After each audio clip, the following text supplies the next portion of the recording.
Hey everybody, welcome to Alcohol Awareness for HR and Wellbeing Professionals. Thank you so much for joining me today. I know your time is limited and very precious, so a huge thank you for agreeing to spend some time with me today. On that note, I am going to try and deliver as much value as I can, and I'm going to try and do it as quick as I can. So I promise not to keep you more than about 14 minutes. On which note, let's get on with it.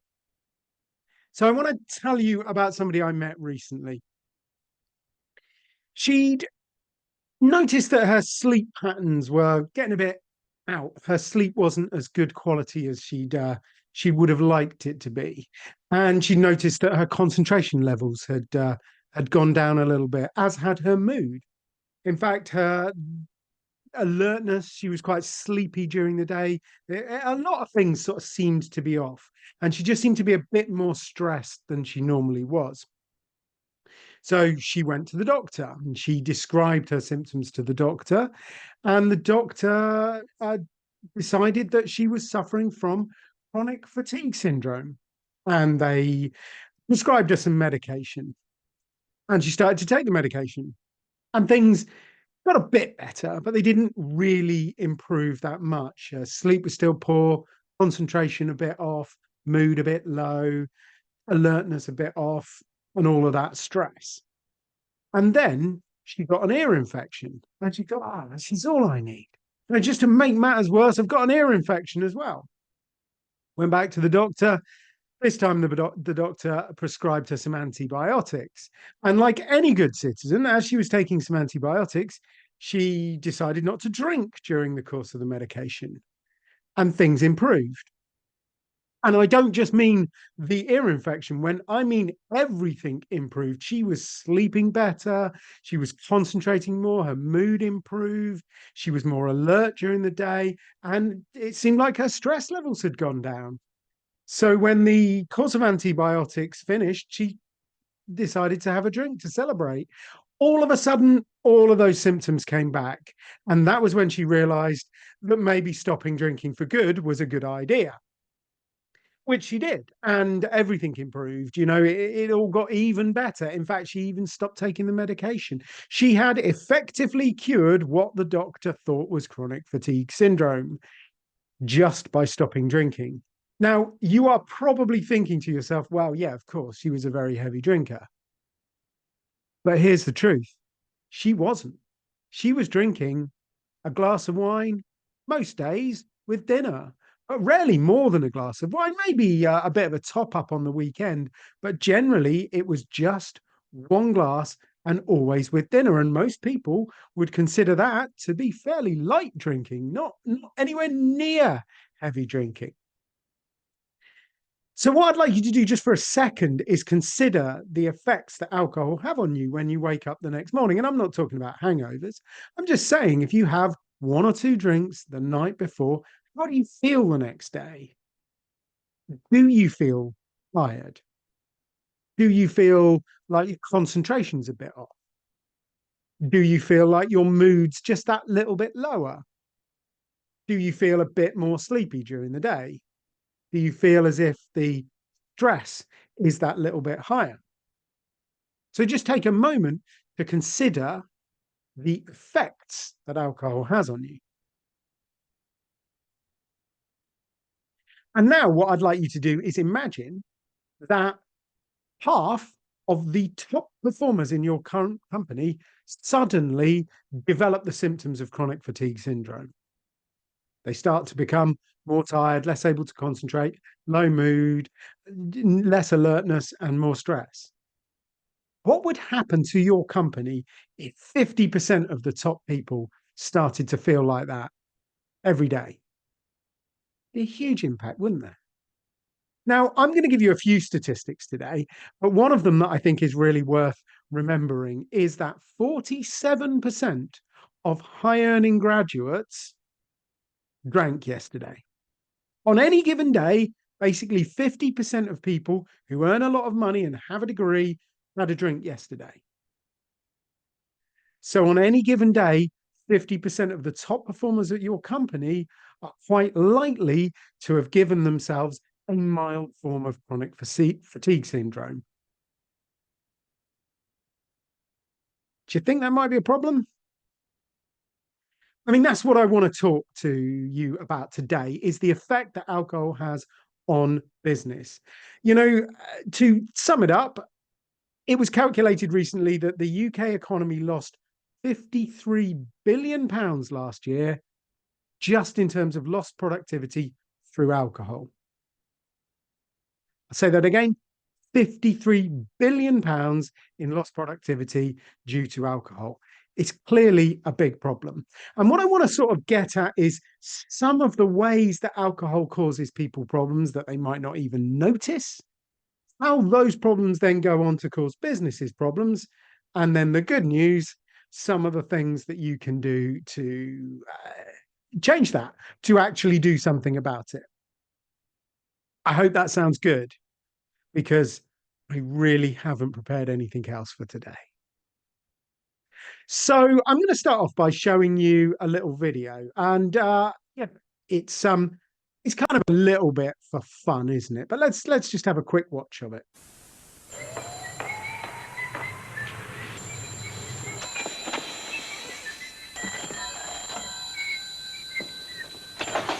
Hello? No, this is 4724. That's quite all right.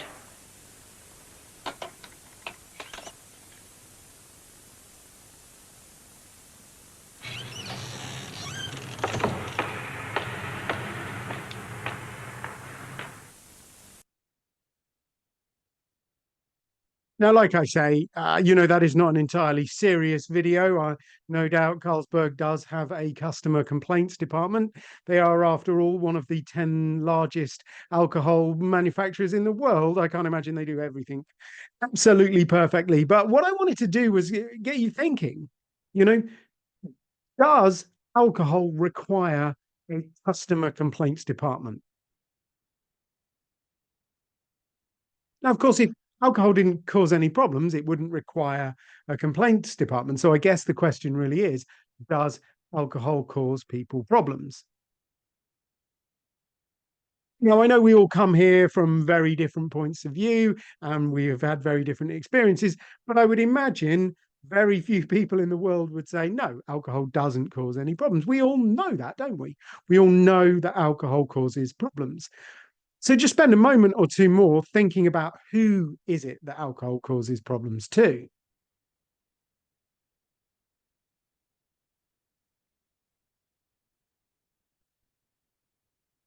Now, I think the majority opinion on that subject is that alcohol causes problems to a small minority of problem drinkers, the kind of people that lose their jobs and their houses and their families and their driving licenses. That's the perception. But I think what we need to do is add this fact that we know that alcohol causes problems. We need to add that to another fact that we know, which is that a lot of people drink. About 89% of people in the UK drink at some point during any given year, which is quite a lot. So we know that a lot of people drink, and we know that alcohol causes problems. I think the thing that we need to do is put those two together and come to the obvious conclusion. If a lot of people drink and alcohol causes problems, alcohol is actually causing a lot of people problems. Now, just to hammer home this point, 26% of high earners have a drinking problem. That means that if 26% of the highest earners in the UK actually went to their doctor and told the truth, they would be diagnosed with a drinking problem. That's quite a lot of people, and that's quite a lot of harm. And those are not the kind of people that are drinking to the point where they're going to lose their house and their job and their car and their family, but they are drinking enough. Alcohol is causing them problems. So, what I want to do now is just quickly go through a few of the mechanisms just to explain how alcohol does cause problems and how actually it can cause problems at a relatively low level. So let's take a quick look at some aspects that alcohol has an effect on. So sleep. Sleep is probably one of the most underrated things in well-being. Sleep is so important. I can get very boring on the subject, but I'm not going to. I'm just going to give you a quick idea of alcohol's impact on sleep. So recently it was calculated that just 2 drinks is enough to reduce the quality of your sleep by 24%. And what that means is not that you're going to spend 24% of the night awake. No, you're going to probably sleep for about the same amount of time. I mean, most people think that alcohol makes you go to sleep. But what they don't realize is that it actually affects the really important part of your sleep.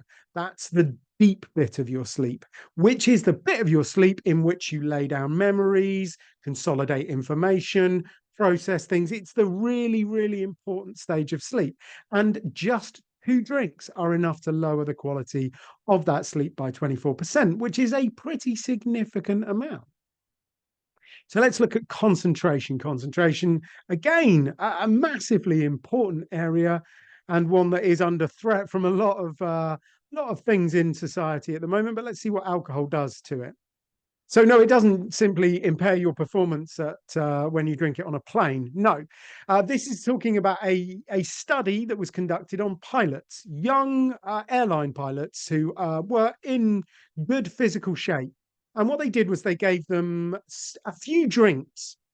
They didn't actually give them a specific number of drinks. They actually got them to drink so they got to a specific point in terms of blood alcohol levels. Actually, it was between zero point 0.1 and 0.12% blood alcohol level, which is comfortably over the drink driving limit. Not massively, massively over, but it's comfortably over the drink driving limit, which it's typically going to take somebody 3, maybe 4 drinks to get to that point. So we're not actually talking about huge amounts of alcohol. We're talking about a reasonable amount, but not like the entire bottle of wine or an entire bottle of spirits or anything like that.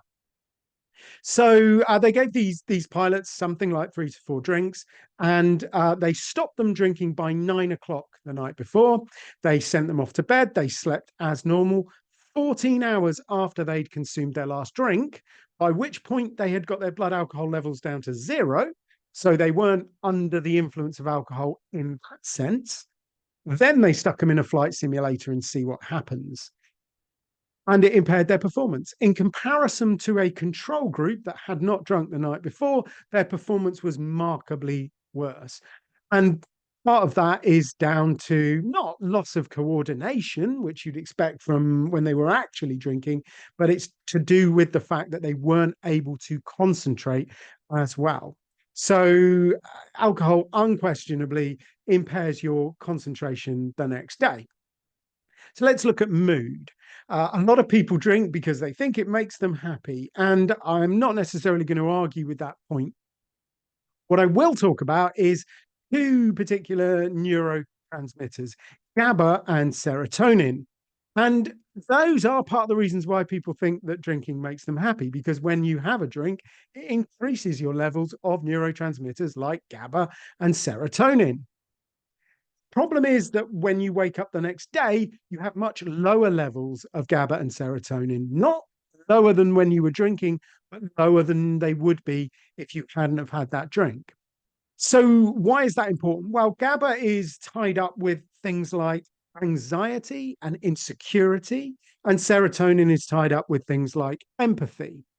So when you wake up the next day after having a drink, and again, we're not talking about massive levels. This happens if you only have 1 drink. Of course, the more you drink, the more the effect is, but the effect actually happens just with 1 drink. You wake up feeling a little bit anxious, a little bit insecure, and you aren't as empathetic as you would have been. So that's part of the reason why alcohol affects your mood. Let's look at alertness, or which is the way that scientists talk about daytime sleepiness. So what they found when they studied that was actually just 1 drink, but a measurable effect on your alertness the next day. So in this particular study that I'm referencing, they got people to a point where their blood alcohol level was 0.05, which is below the drink driving limit, unless, of course, you live in Scotland or parts of Europe where that is the drink driving limit. But in general, it was below the drink driving limit for England and Wales. And a lot of people will get to about that kind of blood alcohol level just on one drink. So we're not talking about masses of alcohol here. We are talking about one, maybe one and a half drinks. And what they did was they tested people the next day in terms of their alertness, and they found that there was a measurable difference between the people that didn't drink and the people that just drank to that point that was below the drink driving limit. So alcohol is having a measurable effect on your alertness and your levels of daytime sleepiness. Finally, let's look at stress. Now, I think that's such an important one because many people drink because they believe it helps them to deal with stress. So what does the science say? Well, the science is not good. Just two drinks is enough to increase your cortisol level by 18%. And I'm sure you understand that cortisol is the stress hormone. So while we believe that alcohol reduces our stress, the chemical effect of alcohol is to increase the stress hormone. So when you wake up the next morning, you aren't feeling nice and refreshed. You are feeling that little bit more stressed. So those are some of the mechanisms by which alcohol has that effect.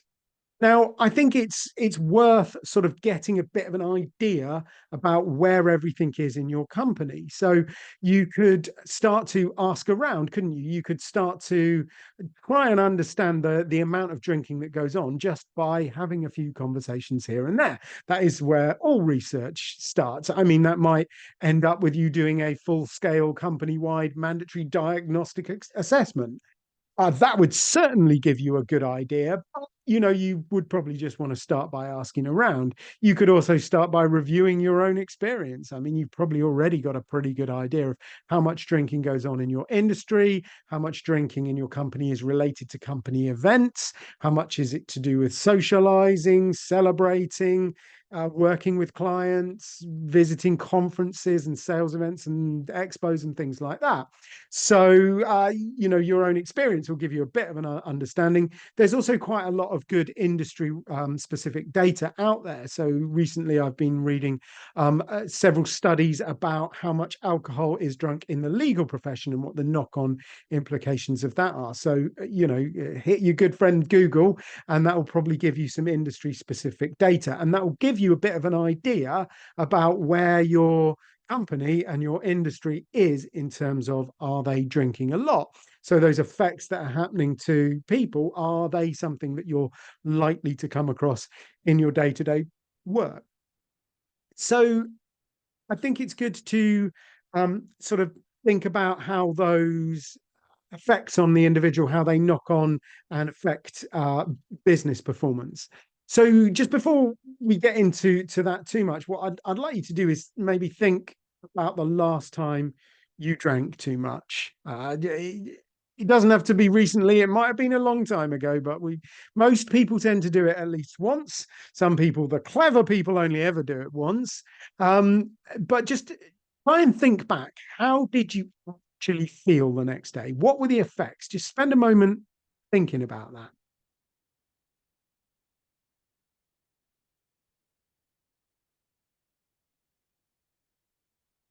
Are you thinking about those chronic fatigue syndromes again?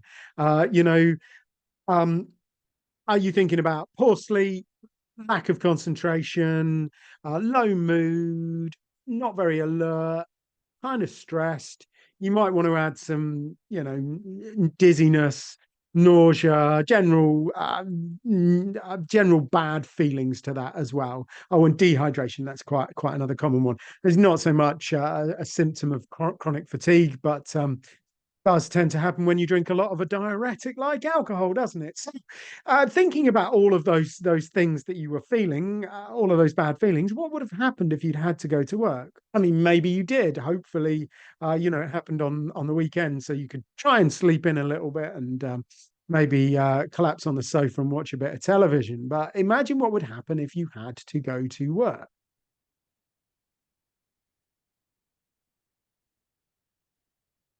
It's probably not going to be very pretty, is it? So let's just have a look at how some of those symptoms that we talked about, how they affect individuals, how they can go on to cause genuine business problems. So let's start by looking at what we were discussing. So we've got sleep, we've got concentration, we've got mood, we've got alertness, and we've got stress. So, of course, what happens if you don't sleep very well? Well, that translates in business terms to lost productivity. If you aren't sleeping well, you aren't going to be as energetic, you aren't going to be as focused, you definitely aren't going to be as productive.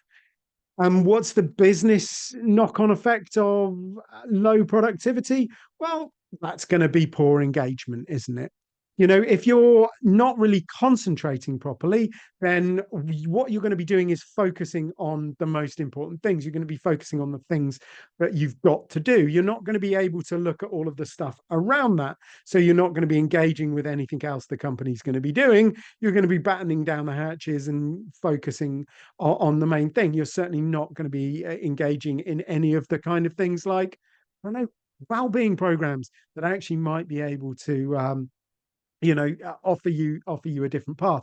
So poor engagement is definitely the upshot of that lack of concentration that you get from drinking. So what's going to be the effect of low mood? Well, that's going to have a knock-on effect on relationships, isn't it?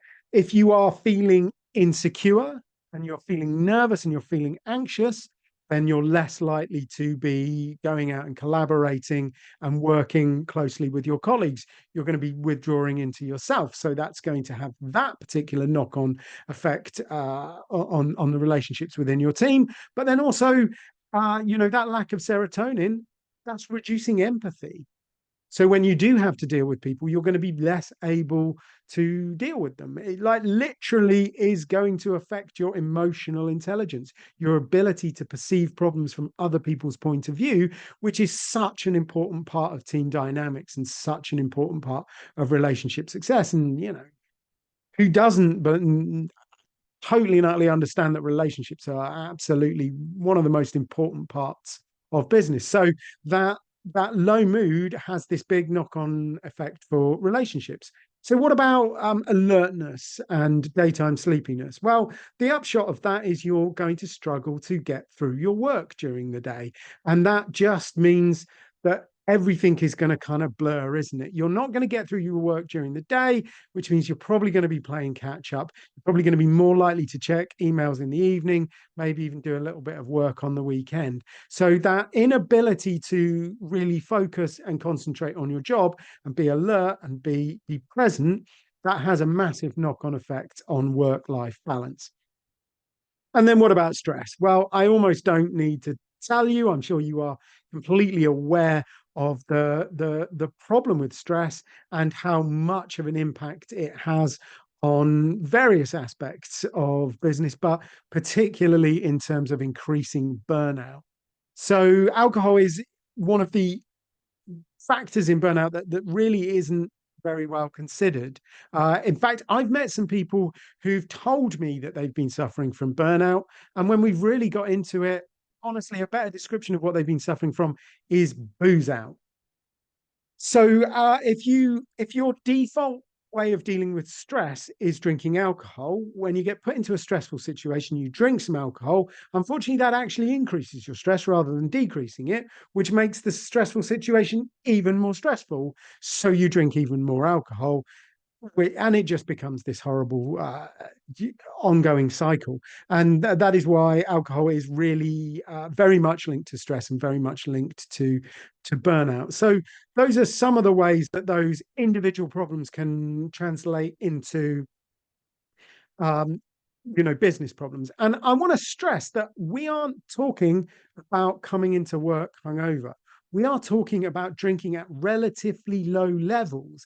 We are talking about drinking 2 glasses, in some case only 1 glass, maybe three, but we're not talking about huge amounts of alcohol. We're certainly not talking about what most people would consider to be problem drinkers lying in the gutter. They've lost their job, their house, their wife, their children, their driving license. That is not what we are talking about. We are talking about what many people would consider to be moderate drinking.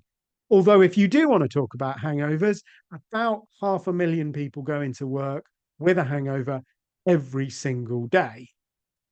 How many of them work for you? I don't know. But the thing is that there are far more people who work with you who are drinking one, two glasses with dinner, not necessarily thinking it's a problem, but it is having a knock-on effect on their performance, which might make you wonder, well, what's the solution? What can we actually do about this? So at times like this, I always like to return to The Lord of the Rings. Why not? It's got the answer for most things, hasn't it? So just think for a second about the beginning of The Lord of the Rings. You've got Frodo.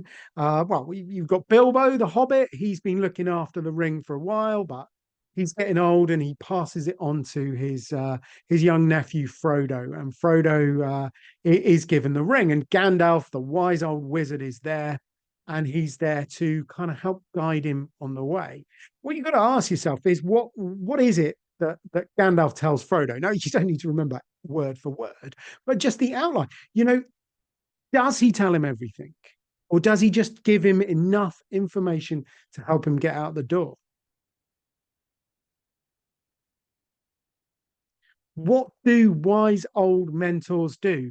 Do they overload their prodigies with information, or do they just give them enough to get them started? Which leads on to the real question. If you want people to change their behavior, what do? Do you swamp them with information, or do you just help to start building awareness? Now, I've told you I'm going to give you quite a few statistics during this show, and I already have given you quite a few statistics. But here is one that I think is probably the most important one I'm going to give you, and that is that 75% of drinkers actually want to reduce the amount they drink. 75% of them actually want to reduce the amount that they drink. Which I guess leads into another question. What are we actually doing to help them? And then we could also additionally ask, why are they not changing? Why do they only want to change? Why are they not changing their drinking habits? Well, look, I honestly could get quite boring on that subject. I could go into a massive amount of stuff around it, but I'm not going to. I'm just going to keep it to three basic ideas. The first being, I think the reason why a lot of people don't change their drinking is fear. It's fear that they'll be left out if they do stop drinking or they don't drink as much. Like that's because there is a lot of pressure in society to drink. I can give you story after story about people who felt pressured to drink either in a work situation or in a social situation, but there are a lot of them in work situations. And that is because many companies, many industries in particular, have a culture of drinking. And if you are not a part of that culture of drinking, then there is a fear that you will be left out and you'll be left behind and you won't receive the promotions and the pay rises that your work deserves. So I think that culture of drinking that definitely creates fear in some people, and that's one of the reasons why they don't change. Another one of the reasons I think, and certainly this was a huge one for me when I was drinking a lot, was I did not believe that change was possible. I simply did not know that there was another way, and I think that's another problem that we have. We don't have a lot of examples of people who are out there drinking happily and moderately and shouting about it. There are a lot of people who drink heavily who shout about how much fun it is, but it doesn't tend to work so much the other way around. And that leads nicely into the final of the three reasons, and that is because we do not talk about alcohol very much. I mean, we do talk about alcohol very much. We talk about alcohol all the time, but how do we talk about it? We talk about it in a joking, light-hearted way. We say it's wine o'clock. We say you've deserved a drink. We say if somebody acts stupidly, we ask if they've already been drinking. So we make a lot of jokes around alcohol. We send these kind of terrible birthday cards. Literally the other day I saw one which basically said, I hope you get drunk and fall over on your birthday. odd thing to wish somebody for their birthday. A happy birthday. Hope you fall over. It's just a bit odd when you really get down to it. So we do talk a lot about alcohol, but we don't really talk about the effect that it has on people and maybe how you could drink a little bit less and how you could rebalance your relationship, how you could actually enjoy it more by drinking less. So we don't have those positive, reassuring conversations about alcohol that will actually help people to reduce their drinking. So many people want to reduce their drinking, but because of the culture, because they don't know it's possible, and because we don't really talk about it, they don't necessarily take action. So, what I think you've got to ask yourself is how could these things change? How could we make a difference? How could we change the culture?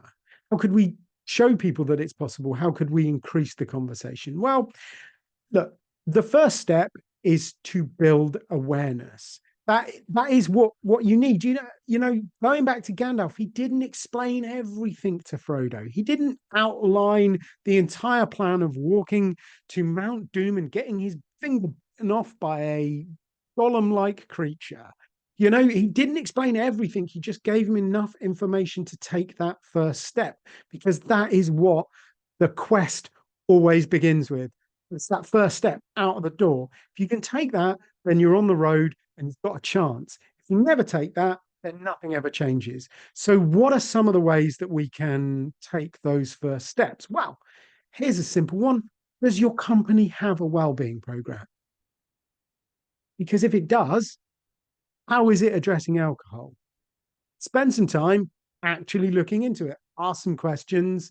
Try and get some answers and try and get alcohol awareness built into that well-being program. Some of the research that we've done suggests that very few well-being programs, very few well-being professionals actually talk that much about alcohol, probably because culturally it's not necessarily the top thing that people want to talk about, because people don't talk about it. So getting to grips with that wellbeing program and seeing what's it offering and where could we maybe put those first few steps, those first little awareness pieces into the wellbeing program.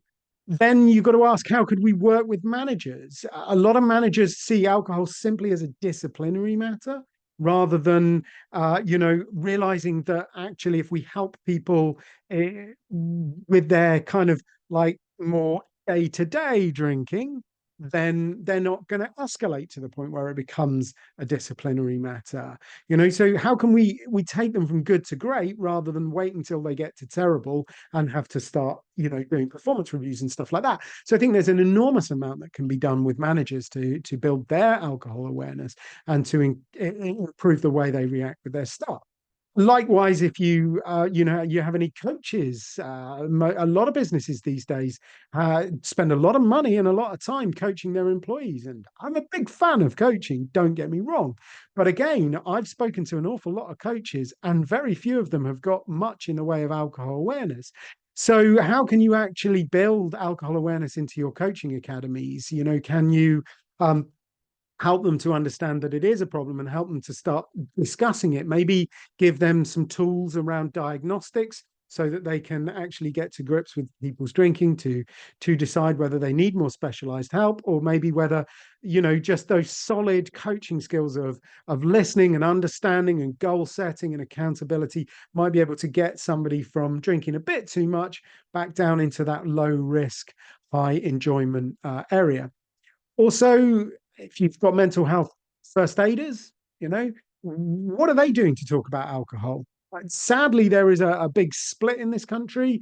We don't seem to think of alcohol problems as mental health problems, which is stupid, really, because the two, are so totally and utterly interrelated. So mental health problems exacerbate alcohol use, and alcohol use exacerbates mental health problems. It's like literally you can't divorce the two. They are massively connected. But Not to get too political, certain governments have taken decisions on that, and they've separated out mental health and alcohol services, and that tends to filter down even to things like mental health and first aid training. So, how can your mental health first aiders understand more about alcohol and become more aware of the issues that it causes? Also, what advocates do you have in your company? What I don't know. I imagine you don't know either, but I'll tell you one thing for free. If your company is of any size, then there will be people in that organization who have been touched by alcohol. Either they have decided to stop drinking themselves, or they have somebody close to them who has had drinking problems, and hopefully they've come out the other side. Sometimes it ends very, very badly for them.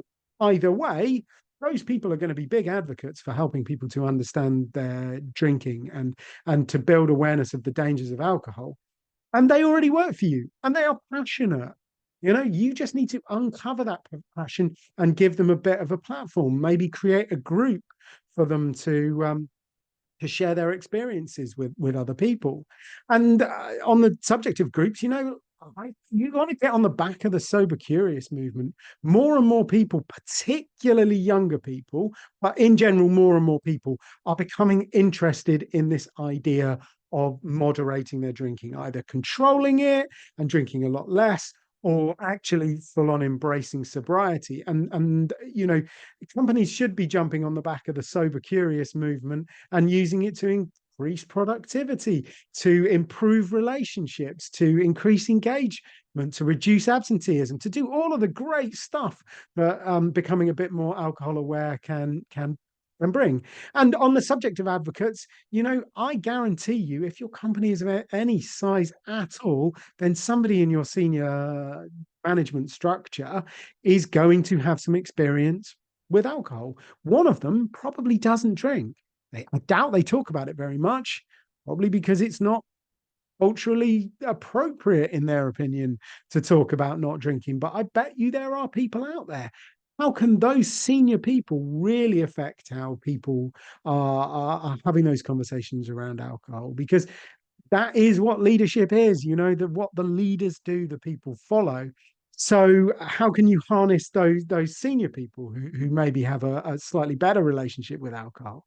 And then finally, how can you look at the way the company celebrates things? So a lot of celebration in our society revolves around alcohol. It's the default setting. Somebody's done well, buy them a bottle of champagne. It doesn't actually have to be that way. Likewise, with events, the default is you get a glass of champagne as you walk through the door. There'll be people with trays circulating, so you can have another if you want. There's plenty of wine on the table. There may even be a free bar afterwards.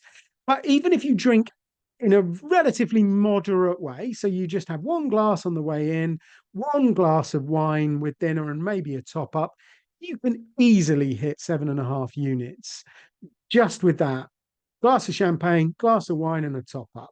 7.5 units is about 3 times the recommended maximum safe daily limit. So we structure most of our events assuming people are going to drink at a medium, if not high risk fashion. What could we do to change that? Now, those are just, a few little ideas about how you might go about changing your organization. And, I think the most important things to do is really, find out a little bit more, get a clearer picture of where alcohol sits within your company. Is it a problem? And how much of a problem is it? And then start to take those first few steps to build awareness. Just do something. Get your foot out the door. Get on the quest. I'll level with you. Solving the problem that alcohol is causes to society is going to be a big job. Changing the culture in your company around drinking is going to be a big job. You know that. But nothing is going to happen unless you take that first step. So take those first steps, do something small, see what happens, and build on it. Start to build some momentum. So that is pretty much everything that I really wanted to cover with you today. I'm now just going to talk a little bit about some of the stuff that we do at Alkaware, some of the things that we might be able to help you with in terms of building that awareness piece for your company. If you are particularly interested in hearing me saying that, I'm only going to talk for about a minute. You feel free to switch off. Thanks for joining me. I don't want to waste any more of your precious time. I hope you've enjoyed it. But if you do want to hear a little bit more about what we do, well, Alkaware, we're quite a new company, but over the last year or so, what we've been doing is building an extensive network of alcohol awareness experts. And we've got people from various different fields, various different countries as it happens, but they're experts in things like alcohol and performance. So if you're interested in how to get the most out of your team and you're really focused on those marginal gains, then definitely we can offer you some sessions on that that will help you to realize that actually alcohol, it's not a marginal gain. It's often quite a big gain if you can get it under control. We've also got experts in alcohol and neurodiversity. That's a huge subject, but also quite an important one and something that many people are getting more and more interested in. We've also got experts who can talk about alcohol, diversity, and inclusion. And that is a massive subject. In fact, we're going to run an event later in the year specifically on that, because drinking alcohol is often something that reduces your diversity and excludes certain people. So we can run sessions on that. We've also got a huge bank of coaches who can come in and use robust, well-proven diagnostic tools to help people in your company assess their drinking and then create targeted interventions to help them get their drinking back down to that low risk level, or to completely stop as the individual wishes. And I think that's a good point for me to stress, that we never tell people what to do. We help people to understand what the best thing for them to do is, and then we help them to achieve that. We don't come in and tell you what to do. I do not have a band of pro-sobriety fascists who are just going to say everybody should stop drinking. That would be ridiculous. And like, the statistics don't even bear that out. There are people out there who drink at a low risk level and they enjoy it. And we want people who drink to drink at that low risk level and enjoy it. They're going to drink, you might as well enjoy it. You might as well make sure it doesn't cause you too many problems. So that's the approach that all of our coaches take. We also work with a couple of different alcohol-free events companies, so we can come in and run some wonderful mocktail, alcohol-free cocktail tasting sessions, craft beer tasting sessions. That's an area that has just exploded over the last sort of 18 months, 2 years. There are some fantastic alcohol-free craft beers out there. We love running tasting sessions and helping people realize that alcohol-free can be quite a lot of fun. And then, of course, we can come in and run full events. We have a big bank of speakers as well, motivational speakers, performance experts, business experts who can come in, and we can create these amazing alcohol-free celebration events if that's what you're after. Now, if you want to talk about any of those things, I am always, I don't know, I hope that kind of shows, but I always love talking about this sort of stuff. I can do it for days and days and days.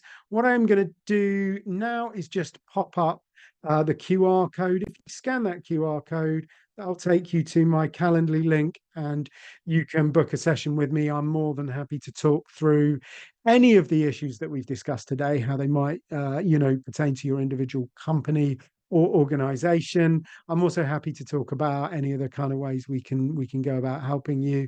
If we're not the right fit, there's no pressure, there's no obligation. We genuinely want to deliver value to you. So if we can do that, I'll be over the moon to find a way forward with you. But just scan the QR code, book a session with me, and let's have a chat. Yeah, because you can't say fairer than a good chat, can you? A lot of fun. So look, thank you so much again for joining me today. I hope you have enjoyed that. And if you've got any questions, please hook up with me. I'm on LinkedIn. I'm always happy to talk about these things, or just scan the QR code and let's have a chat. Otherwise, thanks again for your time. Have an amazing day.